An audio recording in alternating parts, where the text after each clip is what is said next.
감사합니다. 그래도 우리 강석형, 김민경, 우리 집사님 가정에 귀한 하나님, 정말 귀한 자녀가 탄생하게 돼서 예쁜 공주가 이 땅에 나오게 된 것, 다시 한번 진심으로 축하드리고 너무나 감사하고, 정말 그 자녀 때문에 그 가정은 모르겠습니다. 그 가정은 모르겠지만 우리 교회가 더욱더 웃음꽃이 필 수 있었으면 정말로 좋겠습니다.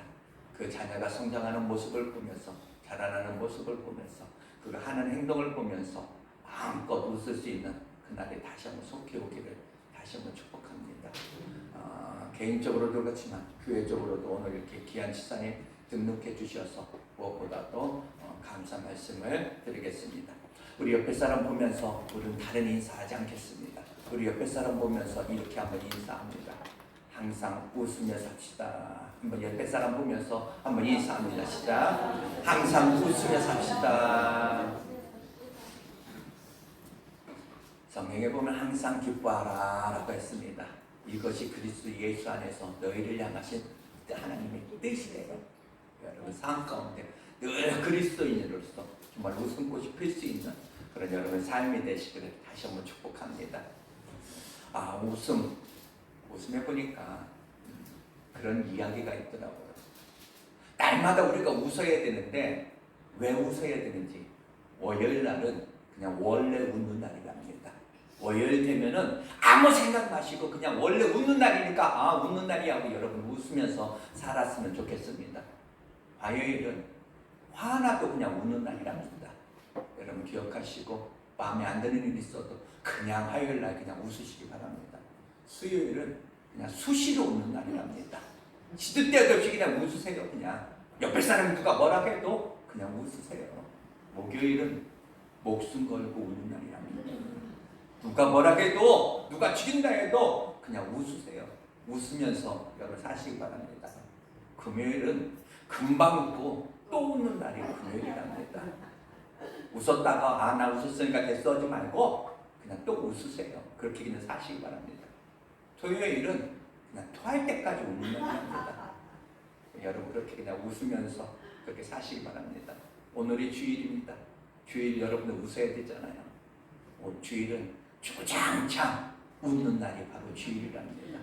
다시 한번 여러분들 옆에 사람 보면서 다시 한번 웃으면서, 웃자고 하는데 인사 쓰지 마시고 그냥 웃으면서, 여러분 스스로 웃으면서 옆에 사람 보면서 다시 한번 합니다. 항상 웃으며 삽시다. 옆에 사람 보고 다시 한번 인사합니다.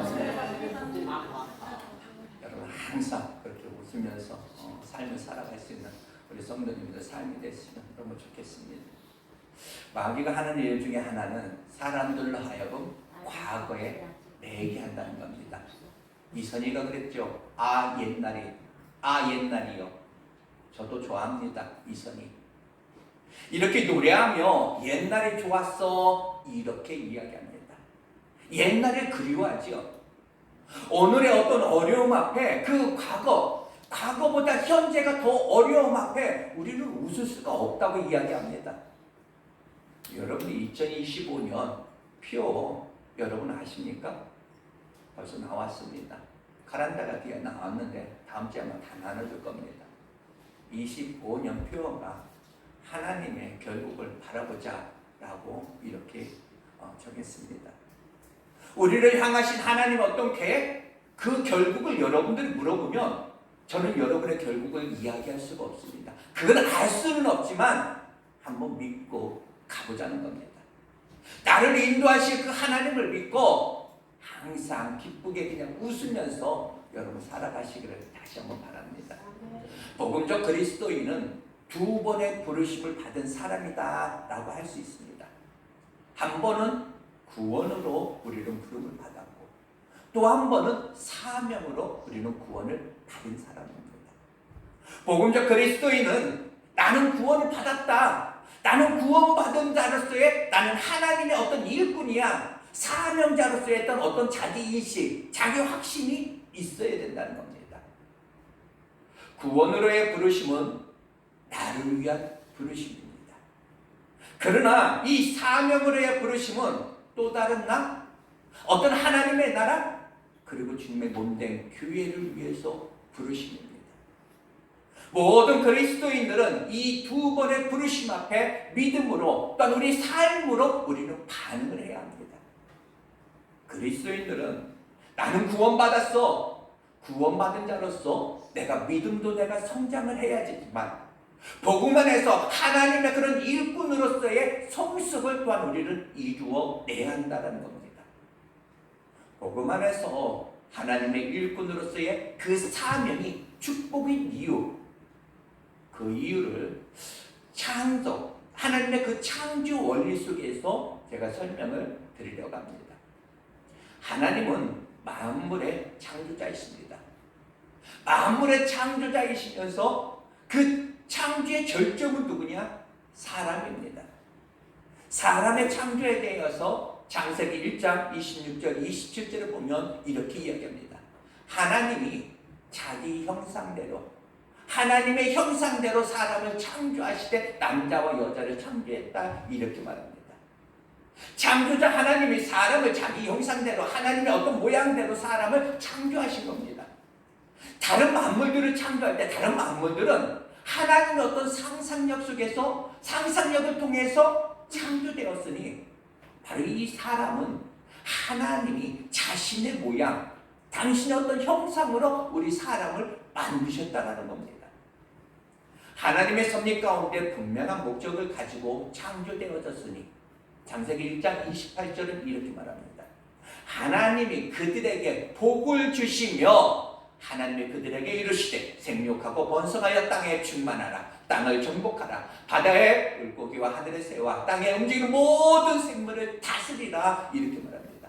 사람은 이 사람을 만드신 창조하신 그 목적은 뭐냐? 생육하고 번성하고 땅에 충만하라. 그리고 땅을 어떻게 다스리라는 겁니다. 바로 사명입니다. 사람을 창조하신 목적 안에서 하나님은 그들에게 복을 주셨다라고 이렇게 서두에 말했습니다. 창조주 하나님은 만물을 창조하실 때 사람의 그 어떤 것에게도 복을 주셨다라는 말씀이 없습니다. 모든 창조물 가운데 유일하게 우리 사람에게만 복을 주셨다 이렇게 말씀합니다.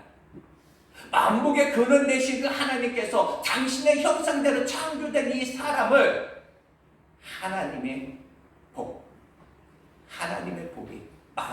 이 만물에 흘러가도록 우리 인간들에게 흘러가도록 그렇게 섭리하시면서 우리를 만드셨다. 그렇다면 창조주 하나님께서 처음 사람에게 주신 복은 무엇일까라는 이야기입니다. 하나님이 처음 사람에게 복을 주셨다 했을 때 사람이 타락하기 전이라는 것을 말씀을 드립니다. 즉 사람이 타락하기 전이라는 것은 에덴 동산 가운데 에덴의 어떤 풍요 가운데 부족함이 없이 살아가고 있을 때라는 겁니다. 에덴 동산에서 모자람이 있었겠습니까? 모자람도 없고 어떤 부족함도 없는 그런 풍성한 때에 하나님께서 복을 주셨다 이렇게 말씀을 했다는 겁니다. 그렇다면 하나님께서 처음 사람에게 주신 복은 내가 너 부족하지, 너 무엇을 내가 채워줄게, 내가 너 미래에 내가 이렇게 만들어줄게, 어떤 미래의 보장을 주셨겠는가? 아니라는 거야. 어떤 인간의 어떤 만족을 위하여 원하는 만큼 내가 주겠다? 이 복이 아니라는 겁니다. 이미 모든 것은 풍성했으니 다시 한번 정리하면 하나님께서 이 처음 사람에게 복을 주신 것, 이 복은 바로 하나님의 명령이었습니다. 다른 말로 말하면 하나님이 인간에게 맡기신 이 사명이 복이었다라는 겁니다. 생육하고 번성하라. 땅에 충만하라. 이 땅을 정복하고 다스리라. 하나님이 처음 사람이 아담과 하에게 주신 복이 이 사명이라는 사실을 우리는 다시 한번 주목해야 됩니다. 이것이 하나님의 형상대로 하나님의 어떤 모양대로 사람을 창조하신 그 목적이기 때문에 그렇습니다. 처음 하나님께서 사람에게 주신 복은 어떤 소유가 아니라 너 더 많이 줄게, 너 부자 돼, 이것이 아니라 사명이었습니다. 내가 너에게 많은 복을 줄 터이니 너 알아서 너 잘 살아라. 내가 너에게 많은 복을 줄 터이니 이것으로 너 어떻게 살 것이냐. 사명자로서의 삶을 위해서 축복을 주신 것이다. 그러나 사람들은 하나님의 명령, 나를 향한 어떤 하나님의 그 말씀, 나를 향한 하나님의 그 원하심의 그 사명이 복이라는 사실을 우리는 외면을 합니다. 그저 많은 것을 내가 소유하고 내가 더 높이 올라가고 남보다 앞서는 것, 이것을 우리는 복으로 알고 우리는 살아가고 있다는 겁니다. 물론 이것이 복이 아닌 것은 아니죠.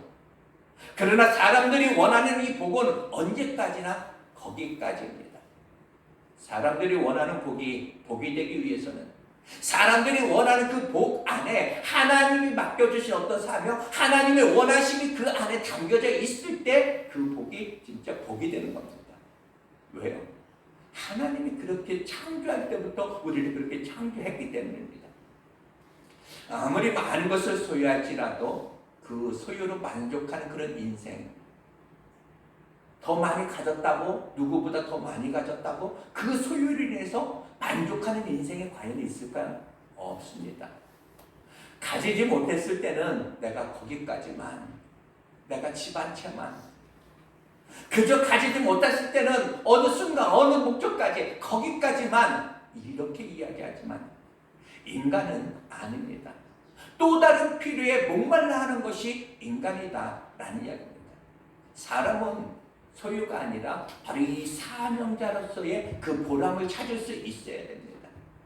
소유주가 아니라 사용주로서의 그런 인식, 이것이 정직이적 사고입니다.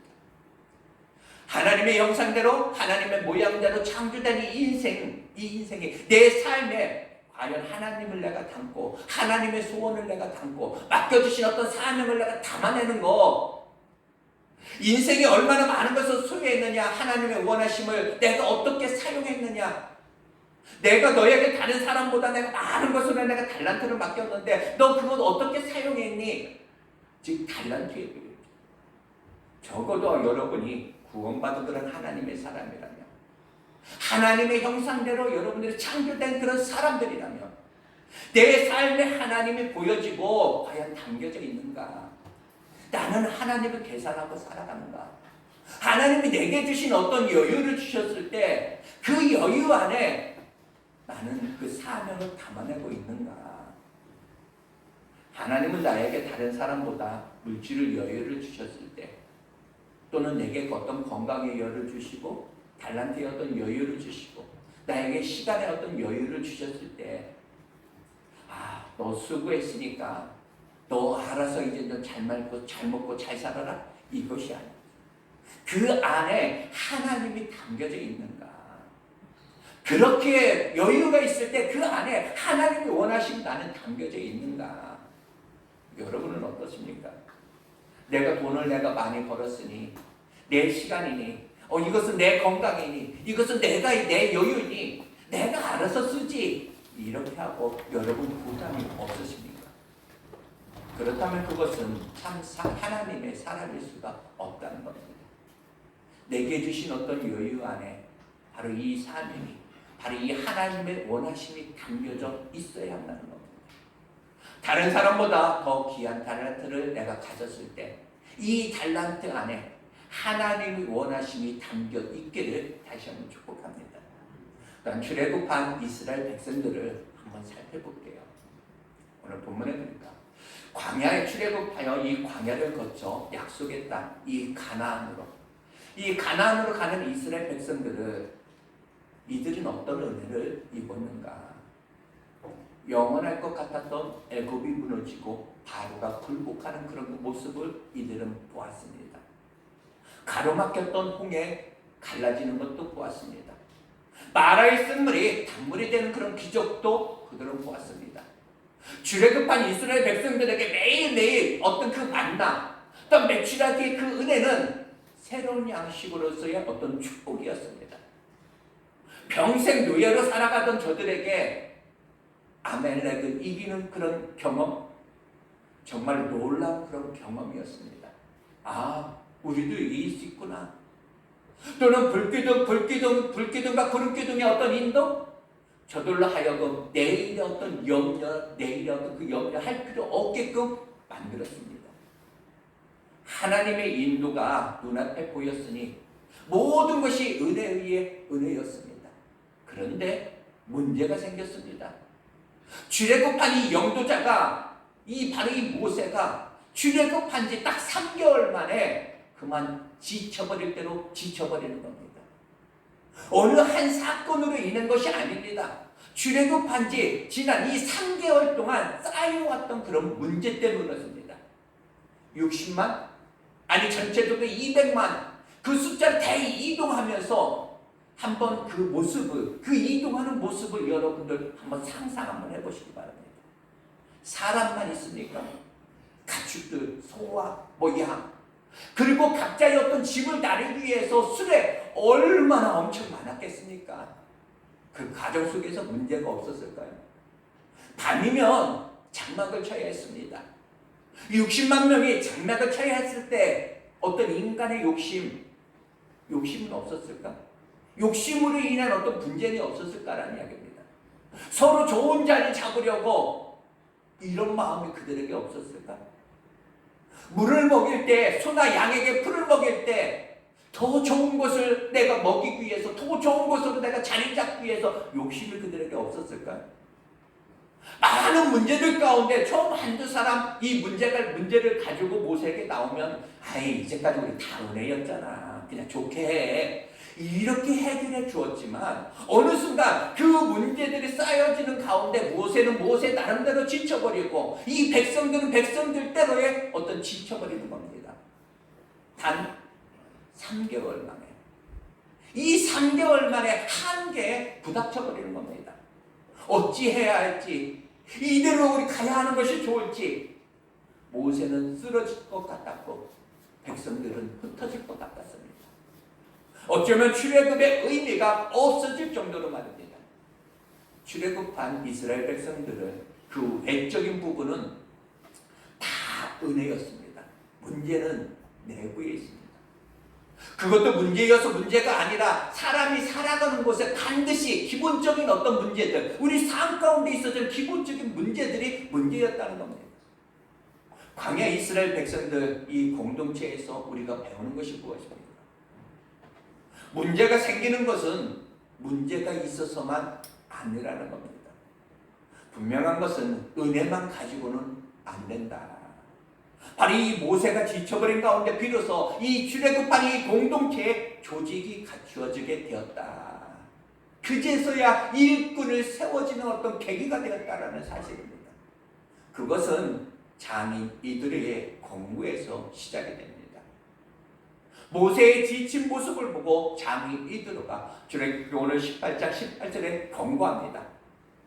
너와 함께한 이 백성이 필경 기력이 쇠하리니 이 일이 내게 너무 추감이다. 네가 혼자 할 수 없다. 이렇게 이야기합니다. 너 혼자서는 안 돼. 바로 동역자들, 바로 이 주력자들을 세워서 이 일을 분담하라는 것입니다. 모세가 대단한 사람을 했지만 모세 완전한 사람은 아니지 않았습니까? 영적으로 아무리 충만해도 육적 사람으로서의 어떤 한계가 있을 것이 분명하다는 겁니다. 모세가 모세로서 맡겨진 이 사명을 감당하기 위해서 많은 조력자들은 또한 일꾼들의 어떤 도움을 필요로 했고, 바로 그때 이 조직 안에서 천부장과 백부장과 50부장과 10부장 그 일꾼들을 세워서 출애굽의 그 여정, 광야 공동체가 이 가나안으로 향할 수 있게 되었다는 겁니다. 이들의 이 방식에서 우리가 배워지는 것이 무엇입니까? 우리의 한 가지 우리는 지혜를 배울 수 있습니다. 뭐냐? 하나님의 일은 함께라는 겁니다. 하나님의 일은 혼자 아무리 잘하는 것도 중요하지만 하나님의 일은 이 일의 어떤 성취가 목적이 아니기 때문에 그 일하는 그런 과정을 통해서 함께가 더욱 중요하다라는 사실입니다. 교회는 그리스도의 몸으로서의 어떤 기능이 있습니다. 보이는 지체, 보이지 않는 그런 지체가 조화를 이루게 됩니다.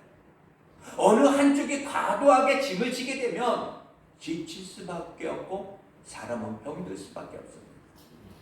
모세 나름대로 모세는 최선을 다했습니다. 밤이 맞도록 그는 수고했습니다. 그런데 거기까지다라는 겁니다. 이들의 권면에서 배우는 지혜도 있지요. 23절은 오늘 23절은 이렇게 이야기합니다. 네가 만일 이 일을 하고 하나님께서도 네게 허락하시며 네가 이 일을 감당하고 이 모든 백성도 자기 곳으로 편안히 가리라. 조력자들을 세워라라는 이야기입니다. 함께하라.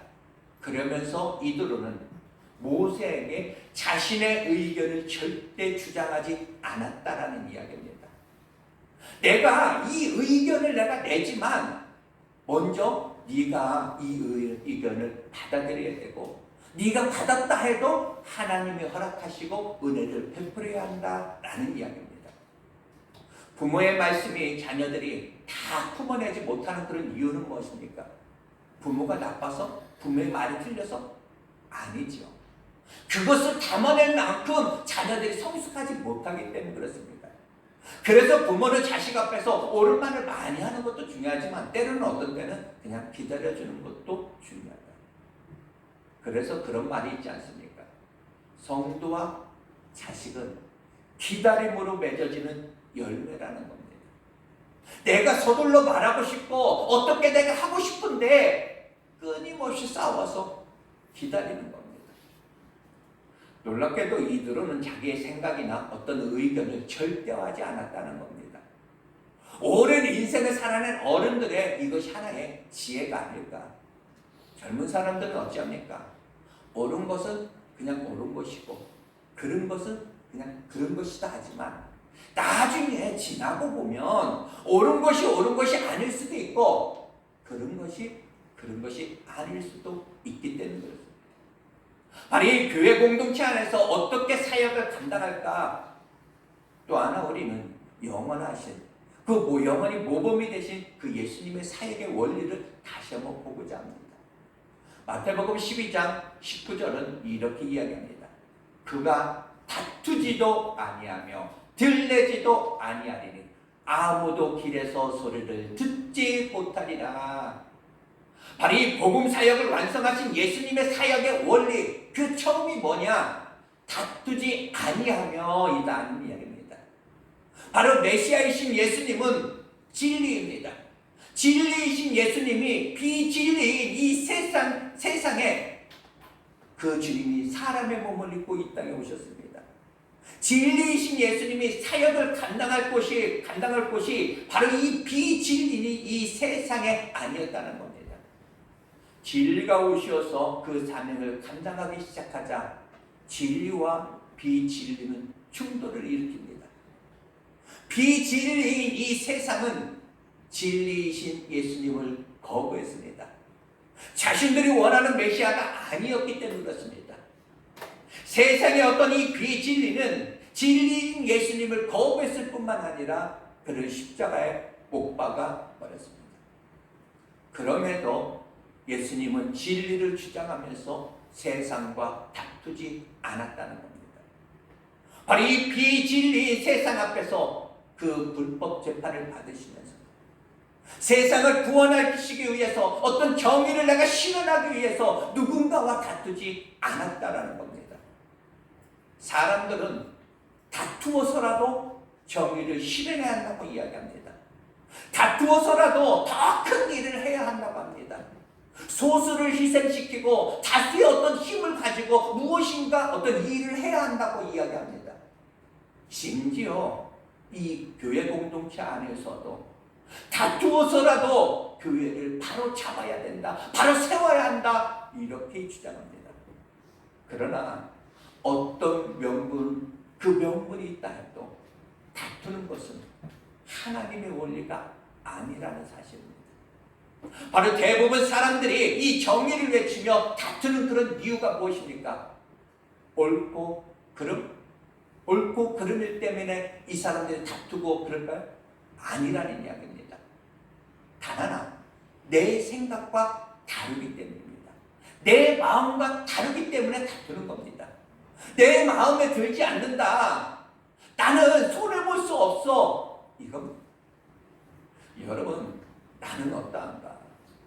오랜 날 동안 이렇게 살아오면서 배우는 것은 옳은 것이 아닐 수 있고, 그런 것이 영원히 그릇된 것이 아닐 수도 있다라는 겁니다. 예수님의 사역의 원리, 그 처음이 다투지 않았다라는 사실입니다.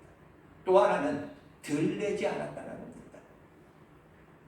들내지 아니하리니, 이 부분을 이사야 선지자는 이렇게 이야기합니다. 이사야서 42장 2절에 보면, 그는 외치지 아니하며 목소리를 높이지 아니하며 아무도 길에서 들리게 하지 아니하며.